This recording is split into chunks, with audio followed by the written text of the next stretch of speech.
Bonjour à tous. Mardi 13 avril, il est 9h35 et les marchés sont proches de l'équilibre avec un futur CAC à 6175 points, échéance vendredi, avec donc la disparition des futurs, des options. Alors, c'est pas non plus une échéance très importante dans la mesure où ça ne concerne que le futur CAC 40, ce n'est pas une trimestrielle. On continue d'acheter sur des replis. Le problème auquel on est confronté actuellement, c'est le manque de volatilité. Très peu d'écart à l'image de hier. Hein, il s'est vraiment pas passé grand-chose avec bon un début de séance qui a été assez sympa, mais ça a duré pendant 2 heures et puis derrière plus grand-chose. Il a fallu attendre le fixing pour avoir un repli exploitable donc jusqu'à 6160 et derrière on a eu une nouvelle fois un tirage en fin de journée pour remonter jusqu'à 6175,80. Donc c'est assez calme. Les marchés sont toujours bien évidemment bien orientés, du bon côté, des probabilités de rebondir qui sont fortes. On remarque tout de même qu'on piétine, puisque comme je l'ai indiqué sur BFM tout à l'heure, on est à peu de choses près sur le même niveau que la semaine dernière. Vous voyez, donc le mardi 6 avril à 9 heures et quelques, on était à 6163. Là, on est 13 points au-dessus, donc des marchés qui piétinent mais qui restent bien orientés. En catalyseur cette semaine, nous aurons le ZEW tout à l'heure là, à 11 heures en Allemagne et en Europe, le CPI cet après-midi, les résultats d'LVMH ce soir, donc après la clôture. LVMH qui est la plus grosse capitalisation et pondération du CAC. D'ailleurs, elle pèse combien LVMH? Bon, voilà, ça marche pas. Mais elle pèse autour de 12%, je pense. Et puis demain, les résultats des bancaires aux États-Unis, Goldman, JP Morgan, Citi, donc demain après-demain, et Morgan Stanley. Donc beaucoup de publications. Peut-être que ça va faire bouger un petit peu les marchés, espérons-le, parce que c'est vrai qu'en ce moment, c'est quand même assez calme. Là, moi, je fais plus d'écart le soir et la nuit, notamment sur le DAX, que le reste de la journée. Vous voyez, c'est terrible. Cette nuit, bon, bah, ce qu'on a fait hier soir, c'est qu'on a racheté, on avait proposé, hein, dans la salle des marchés notamment, un achat sur 15 228 là, en double appui, et revendu avec un petit peu de réussite cette nuit à 15 273, donc ça fait un bel écart, une cinquantaine de points. Et là, je suis placé toujours sur ce niveau de 15 228 à l'achat. Donc on prend les mêmes et on recommence. Et sur le CAC, exactement la même chose, hein, avec un achat positionné déjà sur 6153 qu'on a bien joué hier. 53,73, ça a été plutôt pas mal. Donc ça nous a fait notre journée. Les niveaux d'alerte, bon, bah, ils sont éloignés, hein, bien évidemment. En même temps, pour l'instant, les probabilités d'avoir un retracement important sont faibles. La volatilité implicite, on est autour de 13 sur mai. Il faudra penser que sur mai, il y a des dividendes. Donc là, on va arriver dans une période de dividendes importante.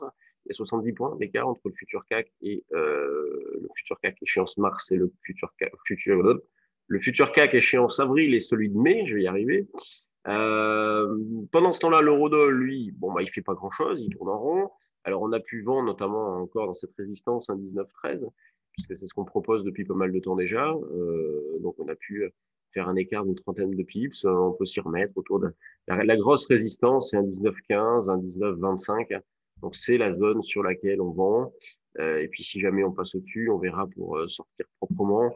Pas de conviction là non plus, pas de directionnel. On est dans une phase de reprise, mais c'est pas bien vigoureux non plus. Donc, très grosse hésitation sur l'euro-dollar.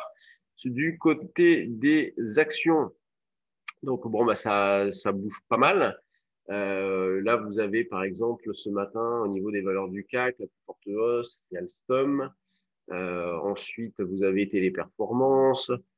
Téléperformance qui tient bien, hein, parce que déjà hier, elle était pas mal. Aujourd'hui, elle poursuit. Les grosses pondérations font pas grand-chose. L'Oréal, on va voir les chiffres aussi, me semble-t-il, jeudi. Donc Total, bon, qui est en sous-performance. Le CAC, vous l'avez ici, 0,26, des volumes qui sont toujours très faibles, à 232 millions.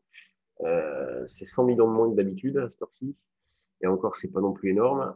Donc là, on n'arrivera même pas aux 3 milliards si ça continue comme ça. Ensuite, LVMH, donc, qui publie ce soir après la clôture. Bon, bah, il ne se passe rien. À dérive, point haut, ça reste très bien. Air Liquide, Airbus, Sanofi. Donc Sanofi qui traîne toujours un peu, qui fait pas grand-chose. Vous voyez, Sanofi, on est sur le même niveau depuis le 29 mars.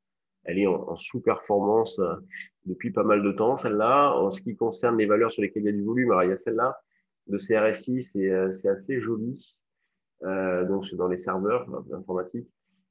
C'est plutôt pas mal, on a essayé d'en faire. Ribert, Equinox, qui a sorti des chiffres hier soir qui sont assez jolis. Donc, ils boostent ce matin. Metex, bon, c'est très spéculatif. Target, Blockchain Group, Gossin, O2I, CGLIM, on est dessus. Elle redémarre un petit peu. Il y a un regain d'intérêt. C'est une belle valeur, ça. C'est dommage. Ils s'y intéressent pas plus. Saventia, on l'avait proposé il y a longtemps déjà. Elle reste point haut, Manitou, donc Gorgé, Farnext qui revient en bas, c'est pas très joli. Donc il y a des divergences qui sont très fortes hein, sur les valeurs. Navia, par exemple, qui ne cesse de baisser. Non, ça c'est pas Navia. Navia, la voici, qui ne cesse de baisser, donc qui reste en bas, plombé. Bon, fondamentalement, c'est quand même pas terrible, Navia. Et les valeurs sur lesquelles il y a du volume aujourd'hui, bah, vous voyez, hein, les grosses pondérations. Voilà.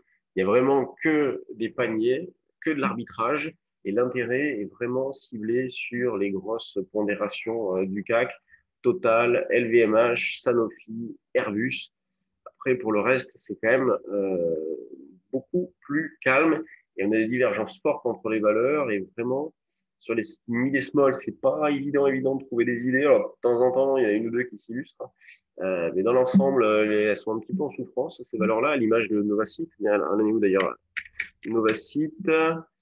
Hop, vous voyez, 4,76, bon, c'est pas terrible. Je pense toujours qu'elle peut repartir, hein, celle-là, de toute façon, mais voilà, pas être pressé. On peut pas mettre de stop dans ce genre de situation. C'est de la conviction et bon, c'est pas non plus une opportunité exceptionnelle, mais ça se tente. En tout cas, moi, je l'ai tenté. Donc, j'en ai fait un petit peu de Novacite.